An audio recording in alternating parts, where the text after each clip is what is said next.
Voici 5 raisons d'opter pour un iPad Pro M4. Ça peut paraître un détail, mais le poids et la taille sont essentiels pour une tablette, surtout les modèles plus grands. Ces appareils sont faits pour être ultra portables tout en offrant le confort d'un grand écran. La finesse et le poids sont d'autant plus importants lorsqu'on les combine à un clavier. Spoiler, il y a un nouveau Magic Keyboard, un aspect crucial pour que l'expérience hybride fonctionne vraiment bien. Apple a réduit l'épaisseur du modèle 13 pouces à 5,1 mm contre 6,4 mm pour la génération précédente, et celle du modèle 11 pouces à 5,3 mm contre 5,9 avant. Et ce n'est pas tout, les nouveaux iPad Pro M4 sont encore plus légers que les iPad Air.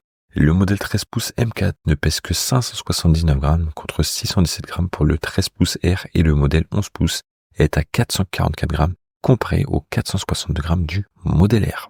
Les iPad Pro M4 sont les premiers d'Apple à embarquer des écrans OLED et pas n'importe lequel. Des écrans tandem OLED. En gros, Apple a superposé deux panneaux OLED pour maintenir une luminosité de 1000 nits en plein écran et de 1600 en HDR, comme pour la génération précédente, tout en offrant des noirs profonds et un contraste hallucinant.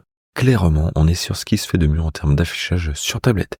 Et bonus, même le modèle 11 pouces en profite, contrairement à ceux de 2022 où seul le modèle 13 pouces avait droit au mini LED. Cette option peut diviser, mais si tu utilises souvent ta tablette dans des lieux très lumineux où les reflets te gênent, ce verre nanotexturé pourrait bien être ta solution. Il s'agit de la même technologie que celle du Pro Display XDR d'Apple réduisant les reflets. En revanche, attention, le revers de la médaille, c'est un contraste légèrement diminué et une netteté un peu moins marquée pour certains.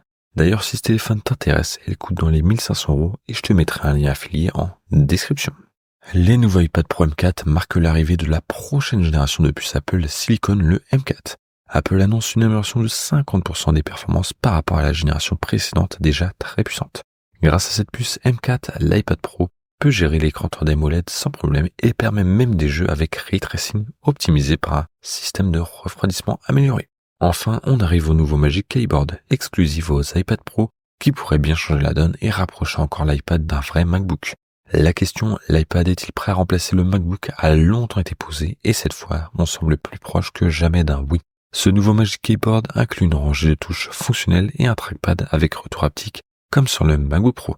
Apple a aussi renforcé la charnière pour une meilleure stabilité. Et bien sûr, il y a le nouvel Apple Pencil Pro, utilisable aussi avec le nouvel iPad, contrairement au Magic Keyboard Pro qui reste une exclusivité pour les iPad Pro. Si cette tablette t'intéresse, tu as un lien en description et sinon on se retrouve dans une prochaine vidéo. Salut!